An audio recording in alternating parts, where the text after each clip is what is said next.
जैसा बताया मिस्टर भंडारी ने कि एक बहुत ही गंभीर विषय पर चर्चा करने के लिए पार्टी के राष्ट्रीय मंच से मैं आपसे बातचीत कर रहा हूं। आजाद भारत में बंगाल में जो हुआ वो आज तक नहीं हुआ कि एक सिटिंग मुख्यमंत्री एक प्राइवेट प्रॉपर्टी में घुसकर जहां मनी लॉन्ड्रिंग की कार्रवाई चल रही है ईडी के द्वारा, वहां चली जाए, ईडी के लोगों को धमकाए और पेपर स्नैच कर कर वॉकआउट कर जाए। आज देश के प्रमुख अखबारों में फोटो छपी है, वो वॉकआउट कर रही हैं पेपर लेकर। ये मामला क्या है कि कोल स्कैम को लेकर, कोल की स्मगलिंग और हवाला ट्रांजैक्शन को लेकर ईडी कार्रवाई कर रही है।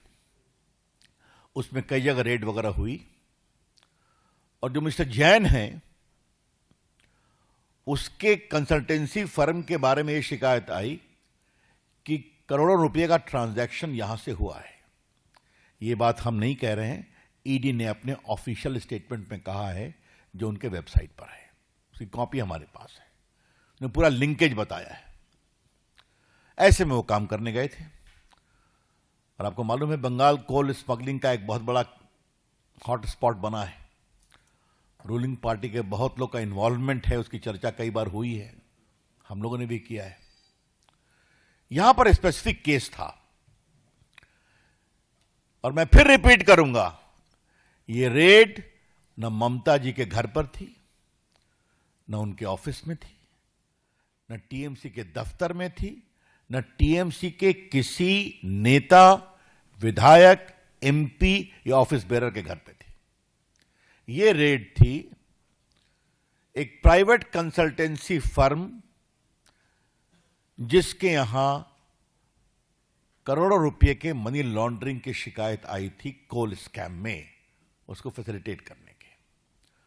और ये मैं फिर कह रहा हूं, ये मैं नहीं कह रहा हूं, ये बाकायदे उनके स्टेटमेंट में है जो उनके वेबसाइट पर है। आपको वो कॉपी हम दे देंगे प्रेस के बाद। ऐसे में ममता जाती हैं, वो सिटिंग चीफ मिनिस्टर है और समाचार पत्रों में यह भी लिखा हुआ है जैन का घर कहां है। गाड़ी छोड़ती हैं और फ्लैट में घुसती हैं, उनके पुलिस कमिश्नर जाते हैं, पुलिस अफसर जाते हैं और वहां ईडी के लोगों को हड़काते हैं और ये बहस करती हैं और कागज छीन करके लेके चली जाती हैं। उनका आचरण